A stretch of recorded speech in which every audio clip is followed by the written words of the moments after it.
하나님의 말씀 요한복음 21장 15절로 17절까지 말씀입니다. 185쪽 신약성경 185쪽 요한복음 21장 15절로 17절 말씀입니다. 봉독해 드리겠습니다. 그들이 조반 먹은 후에 예수께서 시몬 베드로에게 이르시되 요한의 아들 시몬아 내가 이 사람들보다 나를 더 사랑하느냐 하시니 이르되 주님 그러하나이다. 내가 주님을 사랑하는 줄 주님께서 아시나이다.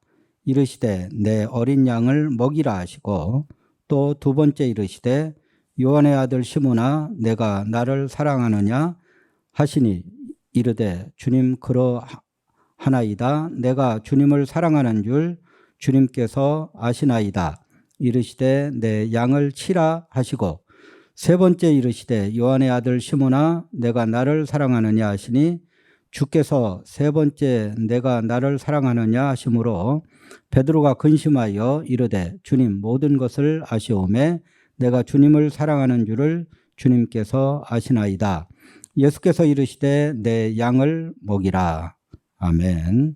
또 한 절 더 봅니다. 빌립보서 1장 9절 말씀입니다. 내가 기도하노라 너희의 사랑을 지식과 모든 총명으로 점점 더 풍성하게 하사. 아멘.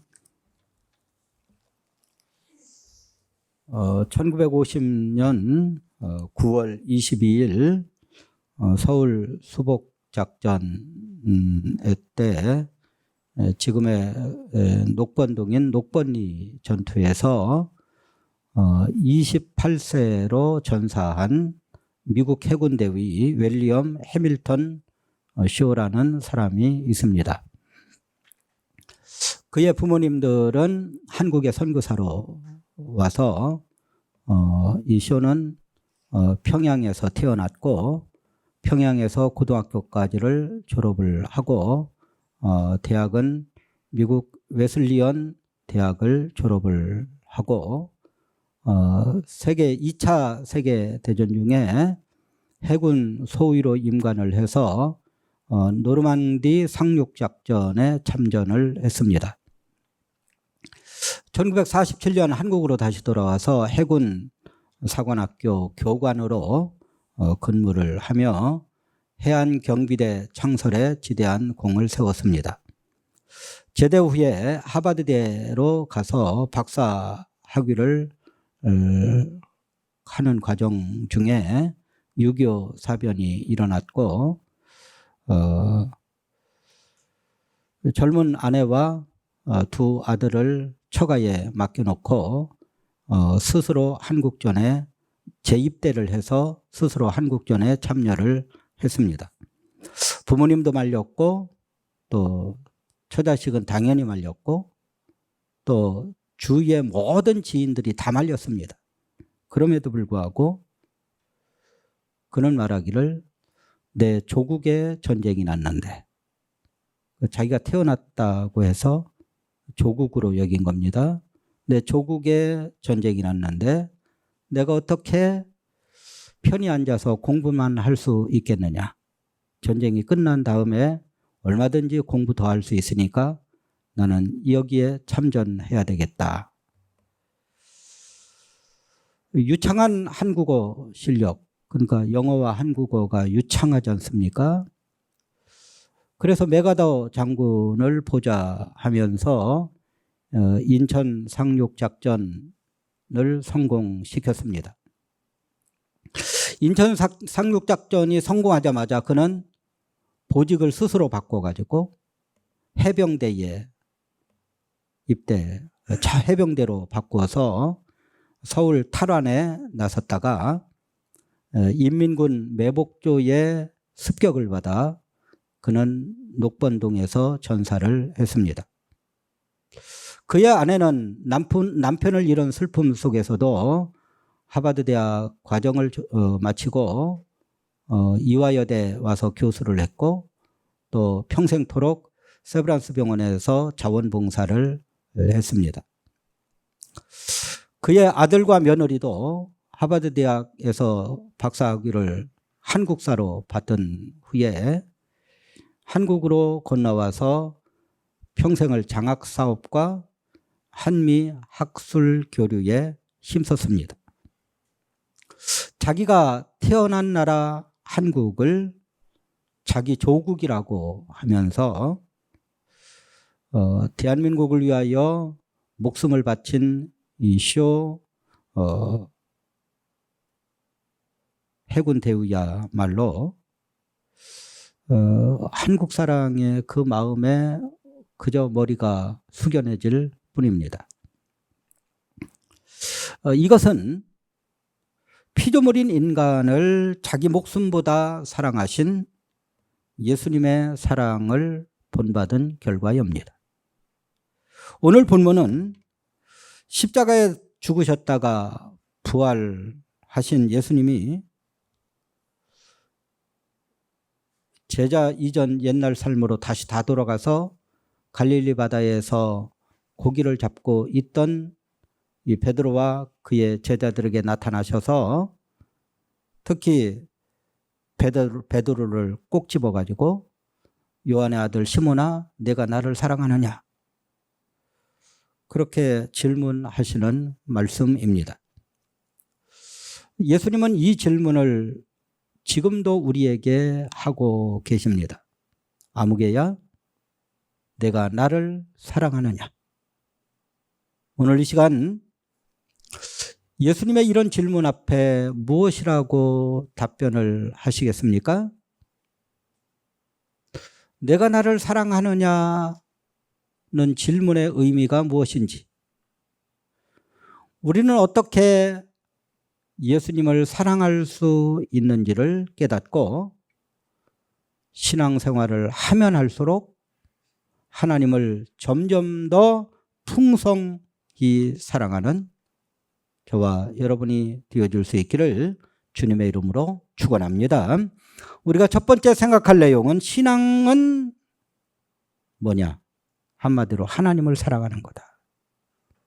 신앙이란 하나님을 사랑하는 것이다.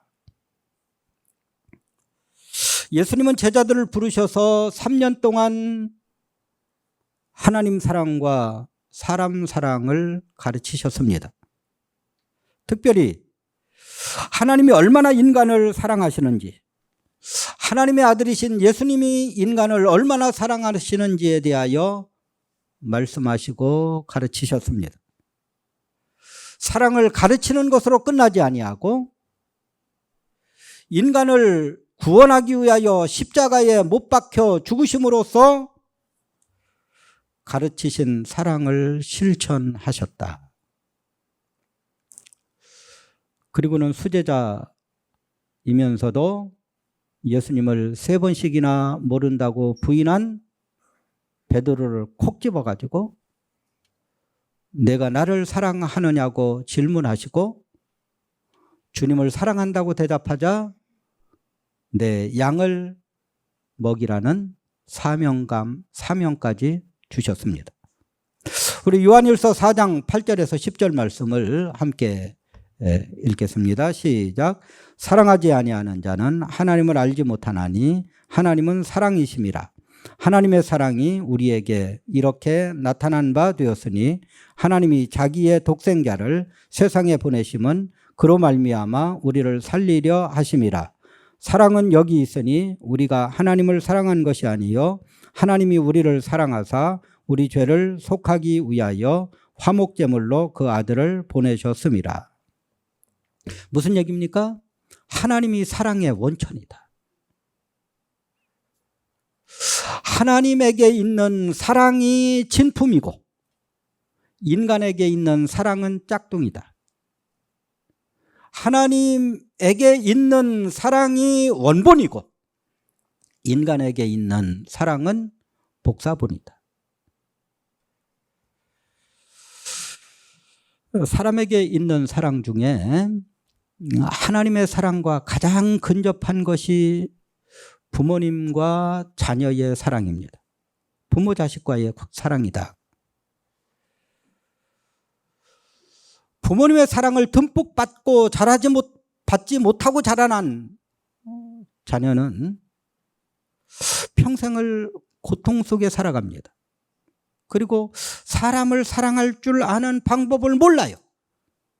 부모님으로부터 사랑을 받아야지 되는데 그걸 못 받고 자라났습니다. 이와 같이 사랑의 원천이신 하나님과 사랑의 관계를 맺지 못한 사람들, 우리가 이 땅에서 하나님과 우리가 사랑의 관계를 맺어야 되거든요. 그런데 이 사랑의 관계를 맺지 못한 사람은 사랑이 뭔지도 모르고 하나님의 사랑을 받지 못하기 때문에 평생을 고통과 죄악 가운데 살 수밖에 없다, 그런 말씀입니다.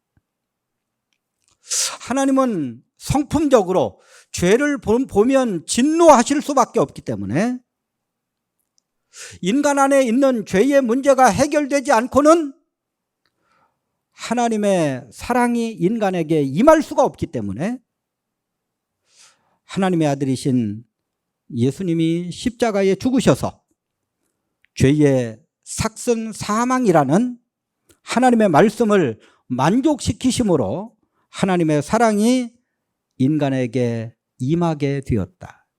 십자가의 사랑을 통하여서 사랑의 원천이신 하나님의 사랑이 인간에게 흘러 들어올 수 있도록 예수님이 만드셨다, 그런 말씀입니다. 우리가 예수님을 믿을 때 하나님과 우리의 관계는 서로 사랑을 주고받는 관계로 이루어집니다. 그러므로 신앙생활이란 하나님을 사랑하는 것이고 동시에 하나님의 사랑을 받는 겁니다. 그러니까 우리가 하나님을 사랑하고 하나님이 우리를 사랑하는 것, 사랑을 주고받는 것이 신앙생활이다. 아울러 하나님이 사랑하신 십자가에 못 박혀 죽으시기까지 인간을 사랑하신 그 사람을 사랑하는 것이 신앙생활이다. 사랑하는 성도 여러분, 여러분은 하나님과 사랑을 주고받는 관계가 되었습니까? 지금까지 하나님으로부터 사랑을 얼마만큼 많이 받았고 또한 하나님을 얼만큼 사랑하셨습니까? 날마다 하나님과 사랑을 주고받는 아름다운 관계가 돈독해질 수 있기를 주님의 이름으로 축원합니다. 두 번째 우리가 생각할 내용은 하나님의 사랑은 점점 더 풍성해져야 된다. 그러니까 사랑을 한 번 받고 끝나는 게 아니지 않습니까? 사랑은 끊임없이 계속 받아야 돼. 사랑이 더 받아서 사랑이 풍성해져야 돼. 반대로 말하면 하나님을 사랑하는 것으로 끝나지 아니하고 시간이 가면 갈수록 신앙의 연주가 깊어지면 깊어질수록 하나님을 더 사랑해야 된다. 자, 이런 방법이 뭐냐? 그것은 사랑의 증진은 지식과 총명으로 된다. 우리 빌립보서 1장 9절 말씀을 같이 읽습니다. 시작. 내가 기도하노라 너희 사랑을 지식과 모든 총명으로 점점 더 풍성하게 하사. 두 가지 진리를 이야기하지 않습니까? 하나는 사랑은 가면 갈수록 더 풍성해지는 거다. 여러분의 부부관계는 어떻습니까? 가면 갈수록 더 사랑이 풍성해집니까? 가면 갈수록 더 못해집니까? 또 하나 진리는 사랑이 풍성해지는 방법은 지식과 총명으로 풍성해지는 거다. 예수 그리스도를 믿음으로 하나님과 나 사이에 사랑을 주고받는 관계가 성립되었습니다. 사랑을 주고받는 이 관계가 점점 더 풍성해져야 되는데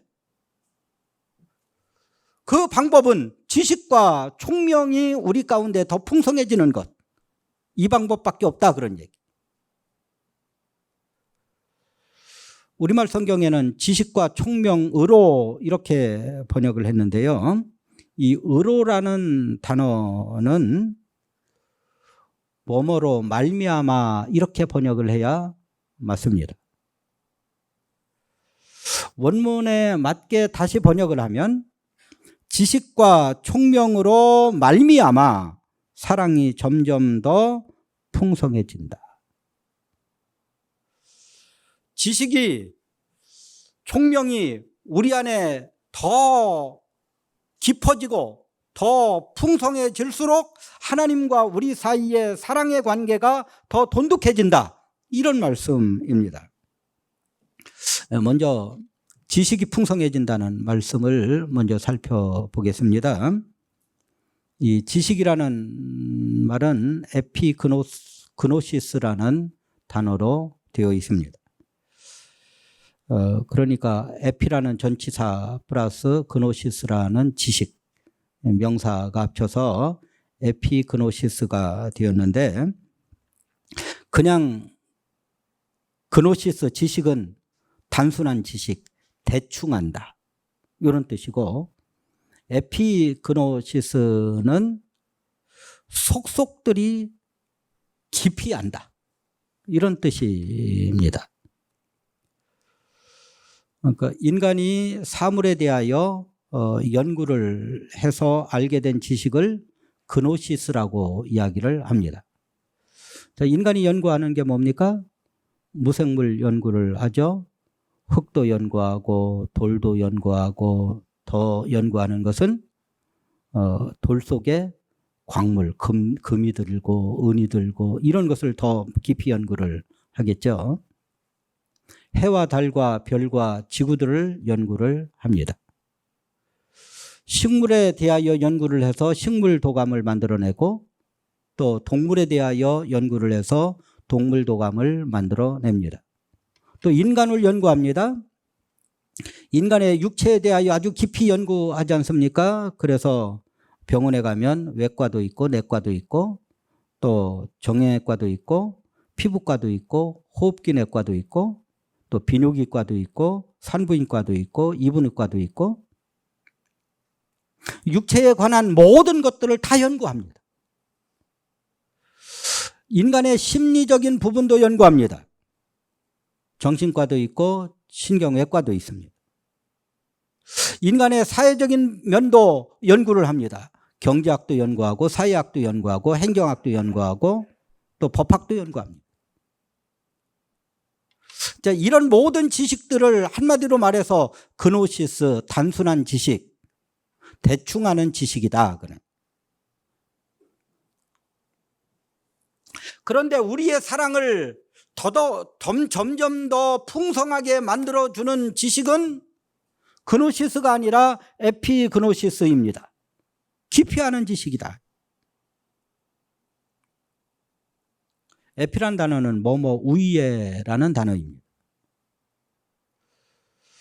인간이 연구한 그노시스 위에서 내려오는 성경의 진리가 얹혀질 때, 또 다른 말로 말하면 성경 위에 인간이 연구한 그노시스를 놓을 때,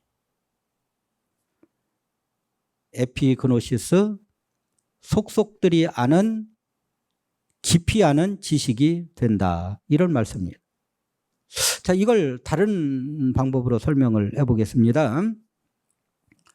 이 무생물과 식물, 동물, 인간, 여기에 대한 지식은 원래 창조되기 전에 하나님의 생각과 하나님의 마음 속에 다 있었습니다.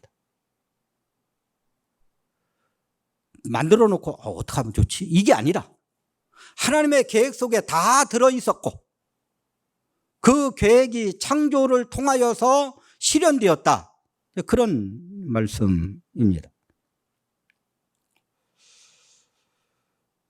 그러니까 하나님의 마음속에 있었던 것이 창조 후에 그 동물과 식물의 특성이 된 거죠. 우리는 연구를 통하여서 이런 지식들을 습득하게 됩니다. 여기까지가 그노시스, 즉 단순한 지식입니다. 이런 지식은 원래 하나님의 생각과 마음 속에 있었던 것들이기 때문에 하나님과 연관될 때만이 에피그노시스, 즉 속속들이 아는 지식이 된다. 하나님은 자연 만물 속에 하나님의 뜻을 분명히 알게 하셨는데 타락한 인간은 하나님의 그 속속들이 그 깊은 뜻을 타락으로 인하여서 알 수가 없게 되었습니다. 연구만 해서 얻는 지식이 조금밖에 없다 그 말이에요. 불확실하고 정확하지도 않다 그 말이에요. 사람이 연구한 지식은 대충 하는 지식이고 무생물, 생물, 식물, 동물, 인간을 만드신 하나님이, 그러니까 진짜 지식은 뭡니까? 식물에 대하여, 동물에 대하여, 인간에 대하여 하나님이 어떻게 알고 계시느냐, 이게 진짜 지식이다. 인간이 아무리 연구를 해봐야 대충 하는 지식, 부정확한 지식, 틀릴 수도 있는 지식밖에 안 되는데 하나님이 이것에 대하여 알고 있는 지식은 정확한 지식이다. 이 깊이 있는 지식, 이 깊이 있는 지식이 어디에 있습니까? 성경에 있다.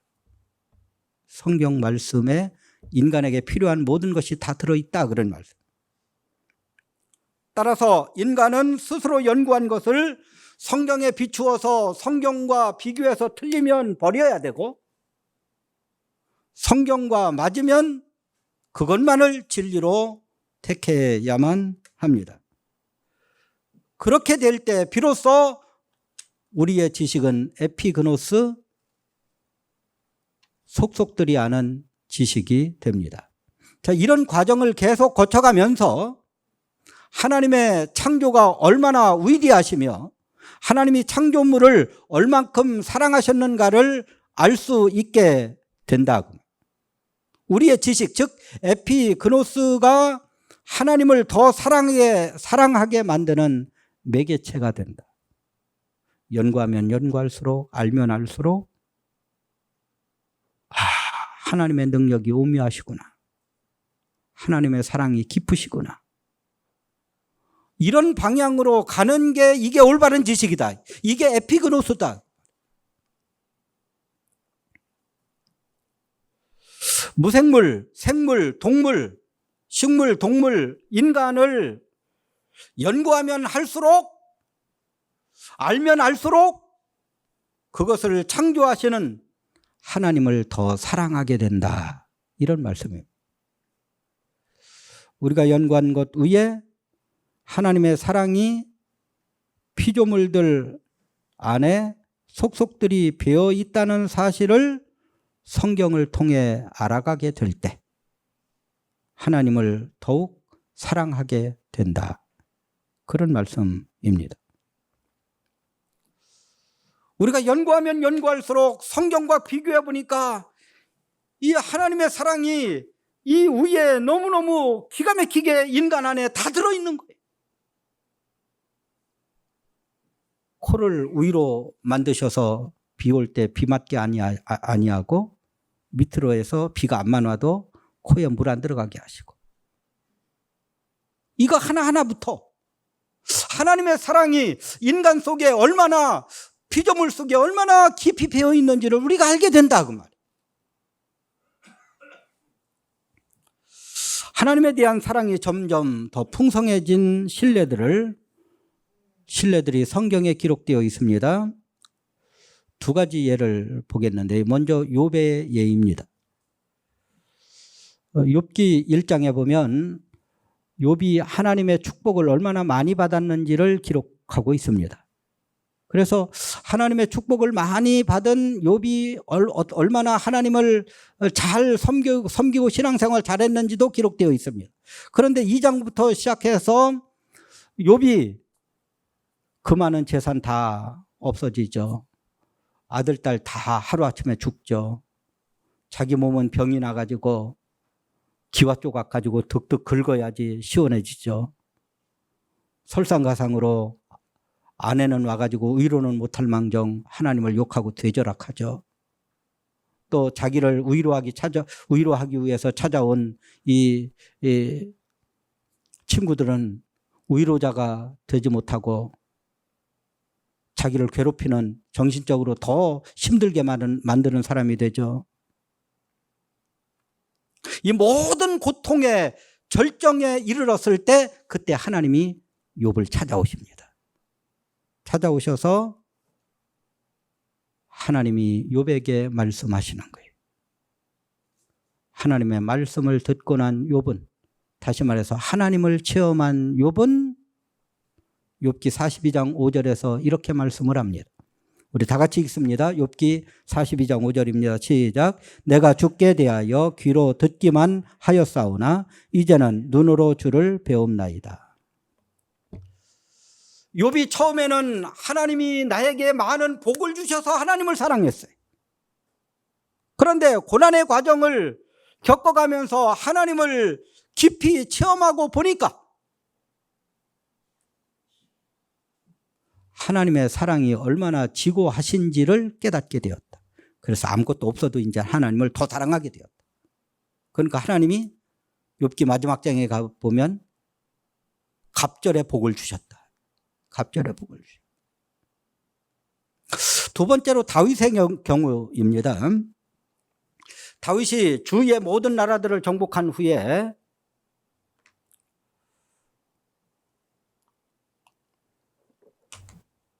다시 말해서 하나님이 아브라함에게 약속하신 그 하맛 어기부터 아라바 바다까지의 모든 땅을 다 정복한 후에 이제 하나님의 성전으로 눈을 돌렸습니다. 하나님의 성전을 건축해야 되겠다. 그래서 나단 선지자에게 가서 내가 하나님의 성전을 건축하고 싶습니다 하니까 그 소리를 들은 나단 선지자가 박수를 치면서 아이고 좋다고, 그렇게 하시라고, 하나님이 기뻐하실 거라고. 근데 그 밤에 하나님이 나단 선지자에게 나타나셔서 내 종 다윗에게 가서 말해라. 너는 성전 못 짓는다. 성전은 평화의 상징이고 하나님이 평화의 모습으로 나타나셔야 되는데 너는 전쟁을 통해서 너무나 많은 피를 흘렸기 때문에, 그렇게 되면 피 위에 성전이 세워지는 것이기 때문에 너는 못 짓는다. 그 대신에 너의 아들이 왕위에 올라서 이 성전을 지을 것이다. 그리고 너의 후손 대대로 왕족이 될 것이다. 이렇게 말씀을 하십니다. 이 말씀을 전해 들은 다윗은 하나님의 성전에 들어가 가지고 하나님 앞에 감사와 찬양을 드립니다.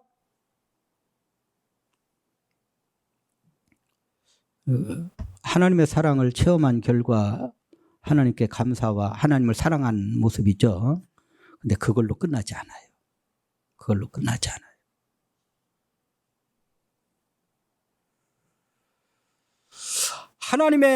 하나님이 다윗과 온 인류를 얼만큼 깊이 사랑하시는지를 그는 시간이 가면서 더 깨닫게 됩니다.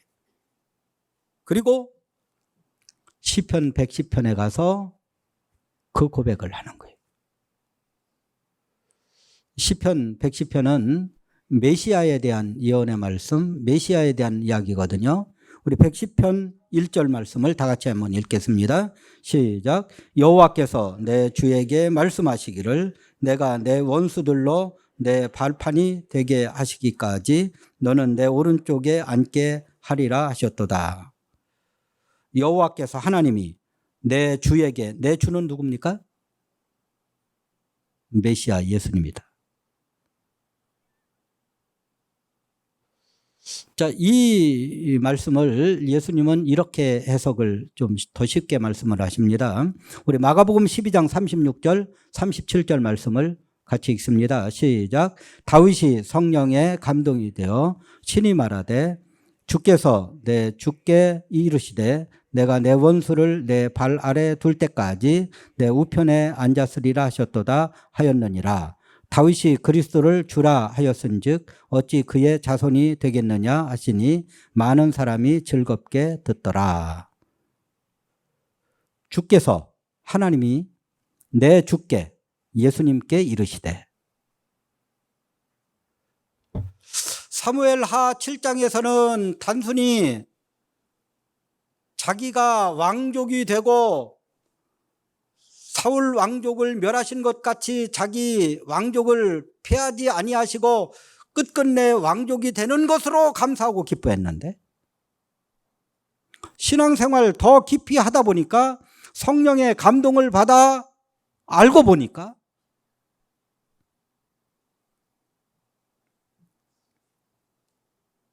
하나님의 진짜 사랑이 뭐냐? 다윗의 후손으로 오실 메시아 예수 그리스도께서 영원히 왕위에 앉으셔서 사탄의 세력을 무찌르시고 모든 인류를 구원하여서 하나님의 왕국을 만드시는 것임을 깨닫고 감사, 찬송을 드렸습니다. 사랑하는 성도 여러분, 여러분의 하나님 사랑은 시간이 가면 갈수록, 신앙의 연조가 깊어지면 깊어질수록 성경의 진리에 의하여 더욱 풍성해지고 있느냐, 그 말씀입니다. 여러분이 지금까지 연구하여 얻은 지식, 경험을 통해 얻은 지식 위에 하나님의 말씀을 얹으셔야 합니다. 그러면 하나님을 사랑하는 농도가 더욱 진하여지고 하나님을 사랑하는 폭이 훨씬 더 넓어질 것입니다. 하나님을 사랑하는 여러분의 지식이 단순한 지식이 아닌 성경을 통한 속속들이 아는 에피그노스가 참된 지식이 되어서 하나님 사랑이 점점 풍성해지는 축복이 저와 여러분에게 있어지기를 주님의 이름으로 축원합니다. 지식과 총명 간단하게 합니다.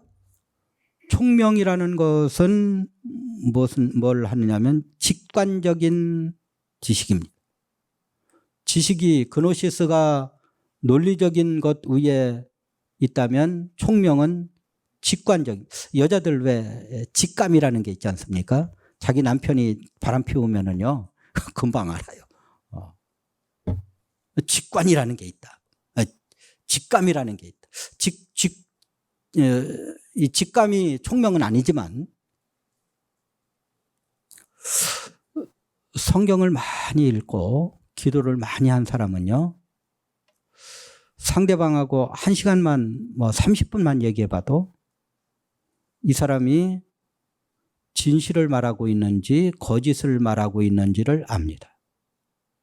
또 이 사람이 이단 사상에 빠진 사람인지 성경의 진리를 말하고 있는지를 안다. 총명이다. 공부를 많이 못했어도요, 그건 인간의 도리가 아니지, 그건 하나님의 뜻이야, 이렇게 분별하는 사람이 있다. 이 사람이 총명 있는 사람이다. 이 총명을 하나님께 받은 사람이에요. 세상을 사랑하면요 총명이 흐려집니다. 하나님을 사랑하면 총명이 더 풍성해진다. 자, 이렇게 하나님을 사랑하는 하나님의 사랑이 우리의 마음속에 흘러 들어올 때 총명이 함께 들어온다. 하나님이 나를 사랑하시고 내가 하나님을 사랑할 때 우리 안에 총명이 들어오는 것입니다. 지식과 총명이 바짝 마른 장작이라면 사랑은 불입니다. 불과 장작이 만나면 어떻게 됩니까? 활활 타오르지 않습니까?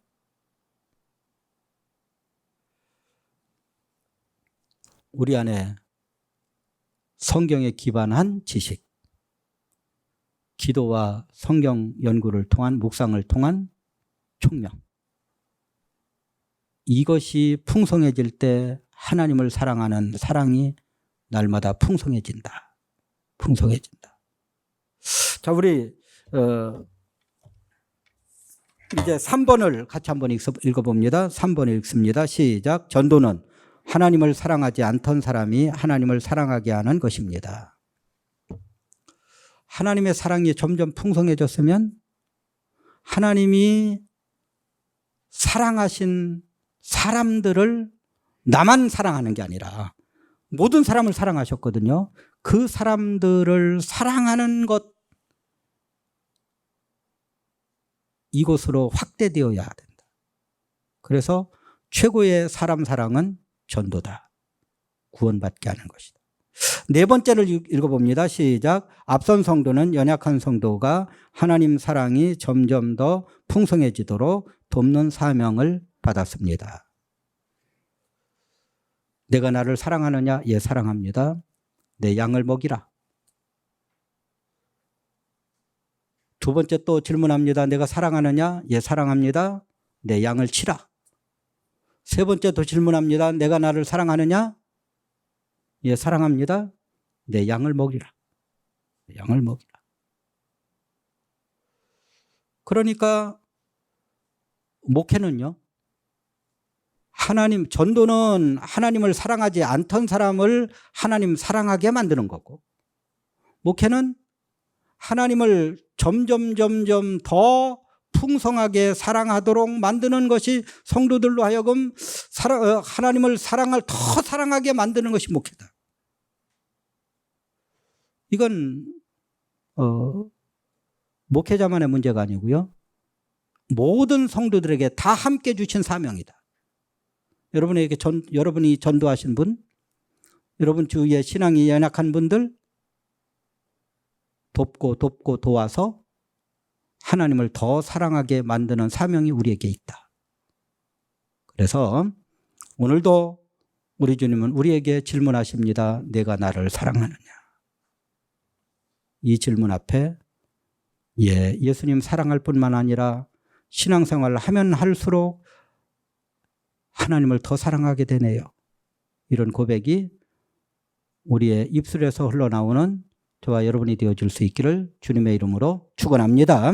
기도하시겠습니다. 사랑 많으신 하나님 아버지, 이 시간 내가 나를 사랑하느냐 질문하시는 주님 앞에 주님을 진정으로 사랑하며 점점 더 사랑하는 아름다운 축복을 허락하여 주옵소서. 감사하신 예수님의 이름으로 간절히 기도 올려나이다. 아멘. 이제는 길이요 진리요 생명 되신 예수 그리스도의 은혜와 독생자를 아끼지 아니하시고 대속제물로 보내주신 하나님의 그 크신 사랑하심과 지금도 우리 가운데 역사하시는 성령의 교통하심과 감화하심이 내가 나를 사랑하느냐 질문하시는 주님의 질문에 내가 주님을 사랑하나이다. 신앙의 연조가 깊어지면 깊어질수록 더더욱 주님을 사랑하나이다 고백하는 아름다운 성도의 삶을 살기 원하는 사랑하는 모든 성도들 머리 위에, 가정 위에, 직장 위에, 사업장 위에, 코로나 종식 위에, 또한 전교인 수련회 위에 이제로부터 영원토록 함께 계실지어다. 아멘.